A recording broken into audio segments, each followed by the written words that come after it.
यथार्थ मोक्ष।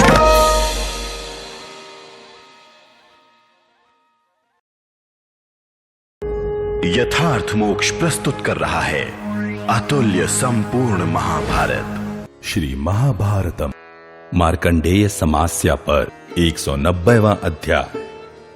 युगांतकालिक कलियुग के समय के बर्ताव का तथा कल्कि अवतार का वर्णन। वैशंपायन जी कहते हैं, जन्मेजय, तदनंतर कुंती नंदन युधिष्ठिर ने महामुनि मार्कंडेय से अपने साम्राज्य में जगत की भावी गतिविधि के विषय में पुनः इस प्रकार प्रश्न किया। युधिष्ठिर बोले, वक्ताओं में श्रेष्ठ भृगुवंशी विभूषण महर्षि, हमने आपके मुख से युग के आदि में संगठित हुई उत्पत्ति और प्रलय के संबंध में बड़े आश्चर्य की बातें सुनी हैं। अब मुझे इस कलियुग के विषय में पुनः विशेष रूप से सुनने का कुतूहल हो रहा है। जब सारे धर्मों का उच्छेद हो जाएगा, उस समय क्या शेष रह जाएगा? युगांत काल में कलियुग के मनुष्यों का बल पराक्रम कैसा होगा? उनके आहार विहार कैसे होंगे? उनकी आयु कितनी होगी और उनके परिधान वस्त्राभूषण कैसे होंगे? कलियुग के किस सीमा तक पहुंच जाने पर पुनः सतयुग आरंभ हो जाएगा? मुने, इन सब बातों का विस्तार पूर्वक वर्णन कीजिए, क्योंकि आपकी कथा बड़ी विचित्र होती है। युधिष्ठिर के इस प्रकार पूछने पर मुनिश्रेष्ठ महर्षि मार्कंडेय ने वृषणी प्रवर श्री कृष्ण तथा पांडवों को आनंदित करते हुए पुनः इस प्रकार कहा। मार्कंडेय बोले, भरत श्रेष्ठ राजन, मैंने देवाधिदेव भगवान बाल मुकुंद की कृपा से पूर्व काल में निकृष्ट कलिकाल के प्राप्त होने पर संपूर्ण लोकों के भावी वृत्तांत के विषय में जो कुछ देखा, सुना या अनुभव किया है वह बताता हूं, सुनो और समझो। भरत श्रेष्ठ, सत्य युग में मनुष्यों के भीतर वृष रूप धर्म अपने चारों पादों से युक्त होने के कारण संपूर्ण रूप में प्रतिष्ठित होता है। उसमें छल कपट या दंभ नहीं होता, किंतु त्रेता में वह धर्म अधर्म के एक पाद से अभिभूत होकर अपने 3 अंशों से ही प्रतिष्ठित होता है। द्वापर में धर्म आधा ही रह जाता है, आधे में अधर्म आकर मिल जाता है। परंतु भरत श्रेष्ठ, कलियुग आने पर अधर्म अपने 3 अंशों द्वारा संपूर्ण लोकों को आक्रांत करके स्थित होता है और धर्म केवल एक पाद से मनुष्यों में प्रतिष्ठित होता है। पांडुनंदन, प्रत्येक युग में मनुष्यों की आयु, वीर्य, बुद्धि, बल तथा तेज क्रमशः घटते जाते हैं। युधिष्ठिर, अब कलियुग के समय का वर्णन सुनो। ब्राह्मण, क्षत्रिय, वैश्य और शूद्र सभी जातियों के लोग कपटपूर्वक धर्म का आचरण करेंगे और धर्म का जाल बिछाकर दूसरे लोगों को ठगते रहेंगे। अपने को पंडित मानने वाले लोग सत्य का त्याग कर देंगे। सत्य की हानि होने से उनकी आयु थोड़ी हो जाएगी और आयु की कमी होने के कारण वे अपने जीवन निर्वाह के योग्य विद्या प्राप्त नहीं कर सकेंगे। विद्या के बिना ज्ञान न होने से उन सबको लोभ दबा लेगा। फिर लोभ और क्रोध के वशीभूत हुए मूढ़ मनुष्य कामनाओं में फंसकर आपस में वैर बांध लेंगे और एक दूसरे के प्राण लेने की घात में लगे रहेंगे। ब्राह्मण, क्षत्रिय और वैश्य ये आपस में संतानोत्पादन करके वर्ण संकर हो जाएंगे। वे सभी तपस्या और सत्य से रहित हो शूद्रों के समान हो जाएंगे। अंत्यज अर्थात चांडाल आदि वैश्य आदि के कर्म करेंगे और क्षत्रिय वैश्य आदि चांडालों के कर्म अपना लेंगे, इसमें संशय नहीं है। युगांत काल आने पर लोगों की ऐसी ही दशा होगी। वस्त्रों में सन के बने हुए वस्त्र अच्छे समझे जाएंगे। धानों में कोदों का आदर होगा। उस युग क्षय के समय पुरुष केवल स्त्रियों से ही मित्रता करने वाले होंगे। कितने ही लोग मछली के मांस से जीविका चलाएंगे। गायों के नष्ट हो जाने के कारण मनुष्य भेड़ और बकरी का भी दूध दूह कर पिएंगे। जो लोग सदा व्रत धारण करके रहने वाले हैं, वे भी युगांत काल में लोभी हो जाएंगे। लोग एक दूसरे को लूटेंगे और मारेंगे। युगांत काल के मनुष्य जप रहित, नास्तिक और चोरी करने वाले होंगे। नदियों के किनारे की भूमि को कुदालों से खोदकर लोग वहां अनाज बोएंगे। उन अनाजों में भी युगांत काल के प्रभाव से बहुत कम फल लगेंगे। जो सदा व्रत का पालन करने वाले लोग हैं, वे भी उस समय लोभवश देव यज्ञ तथा श्राद्ध में एक दूसरे के यहां भोजन करेंगे। कलियुग के अंतिम भाग में पिता पुत्र की और पुत्र पिता की शैया आदि का उपभोग करने लगेंगे। उस समय त्याज्य पदार्थ भी भोजन के योग्य समझे जाएंगे। ब्राह्मण लोग व्रत और नियमों का पालन तो करेंगे नहीं, उल्टे वेदों की निंदा करने लग जाएंगे। कोरे तर्कवाद से मोहित होकर वे यज्ञ और होम छोड़ बैठेंगे। वे केवल तर्कवाद से मोहित होकर नीच से नीच कर्म करने के लिए प्रयत्नशील रहेंगे। मनुष्य नीची भूमि में अर्थात गायों के जल पीने और चरने की जगह में खेती करेंगे। दूध देने वाली गायों को भी बोझ ढोने के काम में लगा देंगे और साल भर के बछड़ों को भी हल में जोतेंगे। पुत्र पिता का और पिता पुत्र का वध करके भी उद्विग्न नहीं होंगे। अपनी प्रशंसा के लिए लोग बड़ी बड़ी बातें बनाएंगे, किंतु समाज में उनकी निंदा नहीं होगी। सारा संसार मलेच्छों की भांति शुभ कर्म और यज्ञ यागादि छोड़ देगा तथा आनंद शून्य और उत्सव रहित हो जाएगा। लोग प्राय दीनों, असहायों तथा विधवाओं का भी धन हड़प लेंगे। उनके शारीरिक बल और पराक्रम क्षीण हो जाएंगे। वे उद्यंड होकर लोभ और मोह में डूबे रहेंगे। वैसे ही लोगों की चर्चा करने और उनसे दान लेने में प्रसन्नता का अनुभव करेंगे। कपटपूर्ण आचार को अपनाकर वे दुष्टों के दिए हुए दान को भी ग्रहण कर लेंगे। कुंती नंदन, पाप बुद्धि राजा एक दूसरे को युद्ध के लिए ललकारते हुए परस्पर एक दूसरे के प्राण लेने को उतारू रहेंगे और मूर्ख होते हुए अपने को पंडित मानेंगे। इस प्रकार युगांत काल के सभी क्षत्रिय जगत के लिए कांटे बन जाएंगे। कलियुग की समाप्ति के समय वे प्रजा की रक्षा तो करेंगे नहीं, उनसे धन ऐंठने के लिए लोभ अधिक रखेंगे। सदा मान और अहंकार के मद में चूर रहेंगे।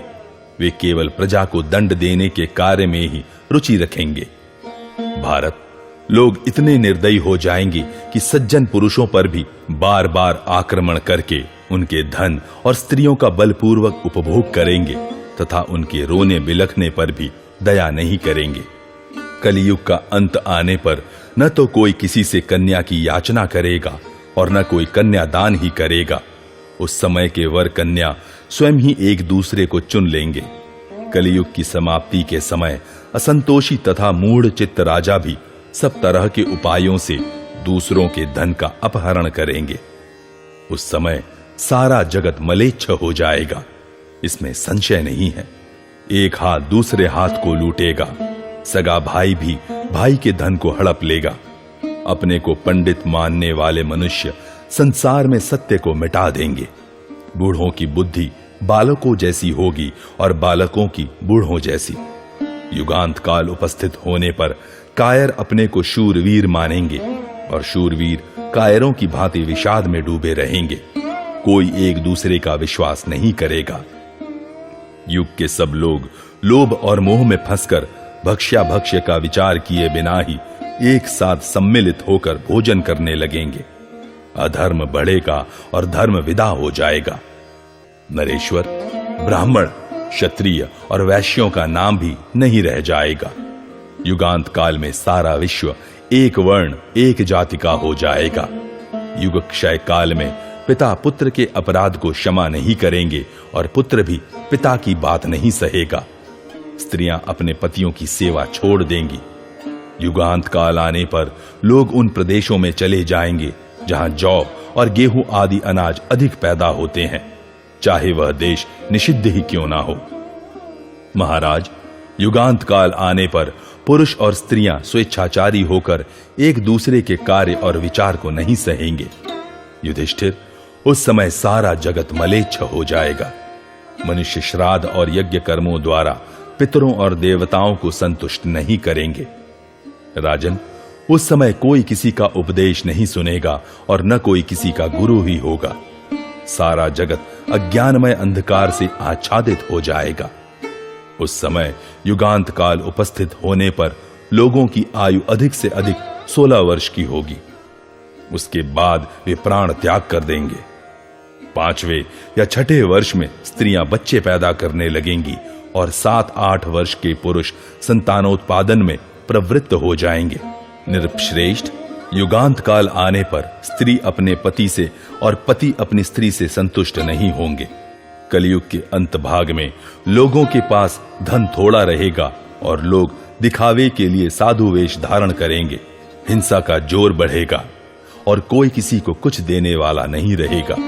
युगक्षय काल में सभी देशों के लोग अन्न बेचेंगे, ब्राह्मण वेद विक्रय करेंगे और स्त्रियां वेश्यावृत्ति अपना लेंगी। युगांत काल के मनुष्य मलेच्छों जैसे आचार वाले और सर्वभक्षी यानी अभक्ष्य का भी भक्षण करने वाले हो जाएंगे। वे प्रत्येक कर्म में अपनी क्रूरता का परिचय देंगे, इसमें संशय नहीं है। भरत श्रेष्ठ, युगांत काल में धन के लोभ से क्रय विक्रय के समय सभी सबको ठगेंगे। क्रिया के तत्व को न जानकर भी लोग उसे करने में प्रवृत्त होंगे। युगांत काल के सभी मानव स्वेच्छाचारी हो जाएंगे। सभी स्वभावतः क्रूर और एक दूसरे पर मिथ्या कलंक लगाने वाले होंगे। युगांत काल उपस्थित होने पर सब लोग बगीचों और वृक्षों को कटवा देंगे और ऐसा करते समय उनके मन में पीड़ा नहीं होगी। प्रत्येक मनुष्य के जीवन धारण में भी शंका हो जाएगी, अर्थात प्रत्येक मनुष्य का जीवन धारण करना कठिन हो जाएगा। राजन, सब लोग लोभ के वशीभूत होंगे और ब्राह्मणों का धन उपभोग करने का जिनका स्वभाव पड़ गया है, वे धन के लिए ब्राह्मणों को मार भी डालेंगे। शूद्रों के सताए हुए ब्राह्मण भय से पीड़ित हो हाहाकार करने लगेंगे और अपने लिए कोई रक्षक न मिलने के कारण सारी पृथ्वी पर निश्चय ही भटकते फिरेंगे। जब दूसरों के जीवन का विनाश करने वाले क्रूर, भयंकर तथा जीव हिंसक मनुष्य पैदा होने लगेंगे, तब समझ लेना कि युगांत काल उपस्थित हो गया है। कुरुकुल तिलक युधिष्ठिर, अत्याचारियों से डरे हुए ब्राह्मण इधर उधर भागकर नदियों, पर्वतों तथा दुर्गम स्थानों का आश्रय लेंगे। राजन, श्रेष्ठ ब्राह्मण भी लुटेरों से पीड़ित होकर कौओं की तरह कांव कांव करते फिरेंगे। दुष्ट राजाओं के लगाए हुए करों के भार से सदा पीड़ित होने के कारण वे धैर्य छोड़कर चल देंगे और शूद्रों की सेवा शुश्रूषा में लगे रहकर धर्म विरुद्ध कार्य करेंगे। भोपाल, भयंकर कलियुग के अंत में जगत की यही दशा होगी। शूद्र धर्मोपदेश करेंगे और ब्राह्मण लोग उनकी सेवा में रहकर उसे सुनेंगे तथा उसी को प्रामाणिक मानकर उसका पालन करेंगे। समस्त लोक का व्यवहार विपरीत और उलट पुलट हो जाएगा। ऊंच नीच और नीच ऊंच हो जाएंगे। लोग हड्डी जड़ी हुई दीवारों की तो पूजा करेंगे और देव विग्रहों को त्याग देंगे। युगांत काल में शूद्र द्विजातियों की सेवा नहीं करेंगे। वह समय आने पर महर्षियों के आश्रमों में, ब्राह्मणों के घरों में, देवस्थानों में, चैत्य वृक्षों के आसपास और नागालयों में जो भूमि होगी उस पर हड्डी जड़ी हुई दीवारों का चिन्ह तो उपलब्ध होगा, परंतु देव मंदिर उस भूमि की शोभा नहीं बढ़ाएंगे। यह सब युगांत का लक्षण समझना चाहिए। जब सब मानव सदा भयंकर स्वभाव वाले, धर्महीन, मांसखोर और शराबी हो जाएंगे, उस समय युग का संहार होगा। महाराज, जब फूल में फूल, फल में फल लगने लगेगा, उस समय युग का संहार होगा। युगांत काल में मेघ असमय में ही वर्षा करेंगे। मनुष्यों की सारी क्रियाएं कर्म से विपरीत होंगी। शूद्र ब्राह्मणों के साथ विरोध करेंगे। सारी पृथ्वी थोड़े ही समय में मलेच्छों से भर जाएगी। ब्राह्मण लोग करों के भार से भयभीत होकर दसों दिशाओं की शरण लेंगे। सारे जनपद एक जैसे आचार और वेशभूषा बना लेंगे। लोग बेगार लेने वालों और कर लेने वालों से पीड़ित हो एकांत आश्रमों में चले जाएंगे और फल मूल खाकर जीवन निर्वाह करेंगे। इस तरह उथल पुथल मच जाने पर संसार में कोई मर्यादा नहीं रह जाएगी। शिष्य गुरु के उपदेश पर नहीं चलेंगे, वे उल्टा उनका अहित करेंगे।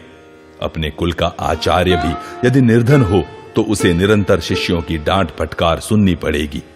मित्र, संबंधी या भाई बंधु धन के लालच से ही अपने पास रहेंगे। युगांत काल आने पर समस्त प्राणियों का अभाव हो जाएगा। सारी दिशाएं प्रज्वलित हो उठेंगी और नक्षत्रों की प्रभा विलुप्त हो जाएगी। ग्रह उल्टी गति से चलने लगेंगे। हवा इतनी जोर से चलेगी कि लोग व्याकुल हो उठेंगे। महान भय की सूचना देने वाले उल्कापात बार बार होते रहेंगे। एक सूर्य तो है ही, 6 और उदय होंगे और 7 एक साथ तपेंगे। सब ओर बिजली की भयानक गड़गड़ाहट होगी, सब दिशाओं में आग लगेगी। उदय और अस्त के समय सूर्य राहु से ग्रस्त दिखाई देगा। भगवान इंद्र समय पर वर्षा नहीं करेंगे। युगांत काल उपस्थित होने पर बोई हुई खेती उगेगी ही नहीं। स्त्रियां कठोर स्वभाव वाली और सदा कटुवादिनी होंगी। उन्हें रोना ही अधिक पसंद होगा। वे पति की आज्ञा में नहीं रहेंगी। युगांत काल में पुत्र माता पिता की हत्या करेंगे। नारियां अपने बेटों से मिलकर पति की हत्या करा देंगी। महाराज, अमावस्या के बिना ही राहु सूर्य पर ग्रहण लगाएगा। युगांत काल आने पर सब ओर आग भी जल उठेगी। उस समय पथिकों को मांगने पर कहीं अन्न, जल या ठहरने के लिए स्थान नहीं मिलेगा। वे सब ओर से कोरा जवाब पाकर निराश हो सड़कों पर ही सो रहे होंगे। युगांत काल उपस्थित होने पर बिजली की कड़क के समान कड़वी बोली बोलने वाले कौए, हाथी, शकुन, पशु और पक्षी आदि बड़ी कठोर वाणी बोलेंगे। उस समय के मनुष्य अपने मित्रों, संबंधियों, सेवकों तथा कुटुंबी जनों को भी अकारण त्याग देंगे। प्राय लोग स्वदेश छोड़कर दूसरे देशों, दिशाओं, नगरों और गांवों का आश्रय लेंगे और हा तात, हा पुत्र इत्यादि रूप से अत्यंत दुखद वाणी में एक दूसरे को पुकारते हुए इस पृथ्वी पर विचरेंगे।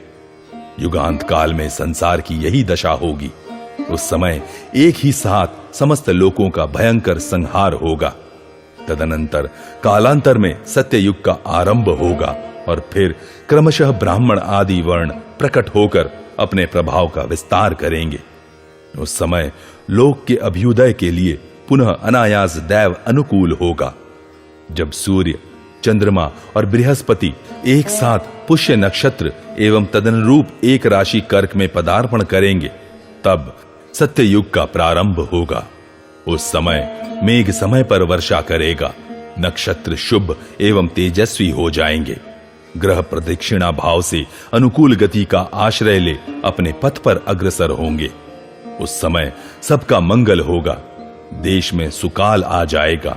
आरोग्य का विस्तार होगा तथा रोग व्याधि का नाम भी नहीं रहेगा। राजन, युगांत के समय काल की प्रेरणा से संभल नामक ग्राम में किसी ब्राह्मण के मंगलमय गृह में एक महान शक्तिशाली बालक प्रकट होगा, जिसका नाम होगा विष्णु यशा कल्की। वह महान बुद्धि एवं पराक्रम से संपन्न महात्मा, सदाचारी तथा प्रजा वर्ग का हितैषी होगा। यह बालक ही भगवान का कल्की अवतार कहलाएगा।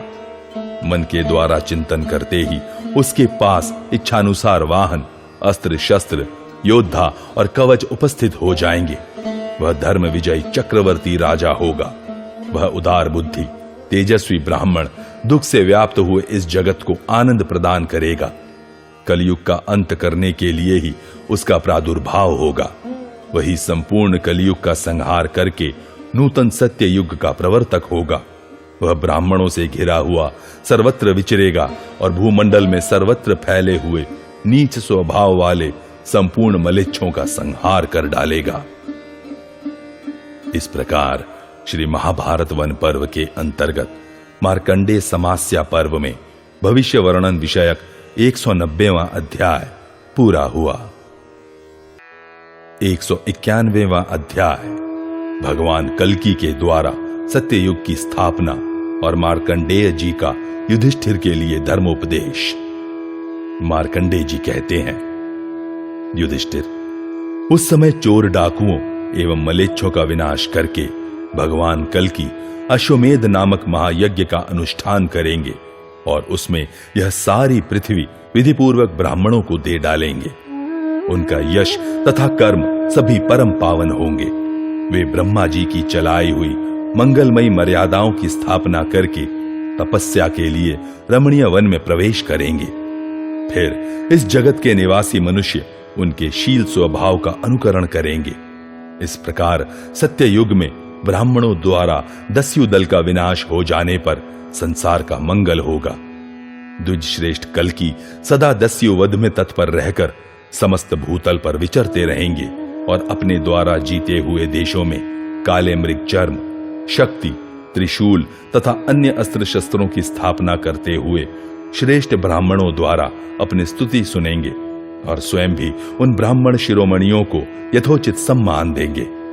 उस समय चोर और लुटेरे दर्द भरी वाणी में हाय मैया, हाय बप्पा और हाय बेटा इत्यादि कहकर जोर जोर से चीत्कार करेंगे और उन सबका भगवान कल की विनाश कर डालेंगे। भारत दस्युओं के नष्ट हो जाने पर अधर्म का भी नाश हो जाएगा और धर्म की वृद्धि होने लगेगी। इस प्रकार सत्य युग आ जाने पर सब मनुष्य सत्य कर्म परायण होंगे। उस युग में नए नए बगीचे लगाए जाएंगे, चैत्य वृक्षों की स्थापना होगी, पोखरों और धर्मशालाओं का निर्माण होगा, भांति भांति की पोखरियां तैयार होंगी, कितने ही देव मंदिर बनेंगे और नाना प्रकार के यज्ञ कर्मों का अनुष्ठान होगा। ब्राह्मण साधु स्वभाव के होंगे, मुनि लोग तपस्या में तत्पर रहेंगे, आश्रम पाखंडियों से रहित होंगे और सारी प्रजा सत्यपरायण होगी। खेतों में बोए जाने वाले सब प्रकार के बीज अच्छी तरह उगेंगे। राजेंद्र, सभी ऋतुओं में सभी प्रकार के अनाज पैदा होंगे। सब लोग दान, व्रत और नियमों में लगे रहेंगे। ब्राह्मण प्रसन्नता पूर्वक जप यज्ञ में तत्पर रहेंगे और धर्म में ही उनकी रुचि होगी। क्षत्रिय नरेश धर्म पूर्वक इस पृथ्वी का पालन करेंगे। सत्ययुग के वैश्य सदा न्याय पूर्वक व्यापार करने वाले होंगे। ब्राह्मण यजन याजन, अध्ययन अध्यापन, दान और प्रतिग्रह इन 6 कर्मों में तत्पर रहेंगे। क्षत्रिय बल पराक्रम में अनुराग रखेंगे तथा शूद्र ब्राह्मण आदि तीनों वर्णों की सेवा में लगे रहेंगे। धर्म का यह स्वरूप सत्य युग में अक्षुण्ण रहेगा। त्रेता, द्वापर तथा कलयुग में धर्म की जैसी स्थिति रहेगी उसका वर्णन तुमसे किया जा चुका है। पांडुनंदन, तुम्हें संपूर्ण लोक की युग संख्या का ज्ञान भी हो चुका है। राजन, ऋषियों द्वारा प्रशंसित तथा वायुदेव द्वारा वर्णित पुराण की बातों का स्मरण करके मैंने तुमसे यह भूत भविष्य का सारा वृत्तांत बताया है। इस प्रकार चिरंजीवी होने के कारण मैंने संसार के मार्गों का अनेक बार दर्शन और अनुभव किया है, जिनका तुम्हारे समक्ष वर्णन कर दिया है। धर्म मर्यादा से कभी च्युत न होने वाले युधिष्ठिर, तुम अपने भाइयों सहित यह मेरी एक बात और सुनो। धर्म विषयक संदेह का निवारण करने के लिए मेरे वचन को ध्यान देकर सुनो। धर्मात्माओं में श्रेष्ठ महाराज, तुम्हें अपने आप को सदा धर्म में ही लगाए रखना चाहिए, क्योंकि धर्मात्मा मनुष्य इस लोक और परलोक में भी बड़े सुख से रहता है। निष्पाप नरेश, मेरी इस कल्याणमयी वाणी को समझो जिसे मैं अभी तुम्हें सुना रहा हूं। युधिष्ठिर, तुम्हें कभी किसी ब्राह्मण का तिरस्कार नहीं करना चाहिए, क्योंकि यदि ब्राह्मण कुपित हो जाए और किसी बात की प्रतिज्ञा कर ले तो वह उस प्रतिज्ञा के अनुसार संपूर्ण लोकों का विनाश कर सकता है।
यथार्थ मोक्ष।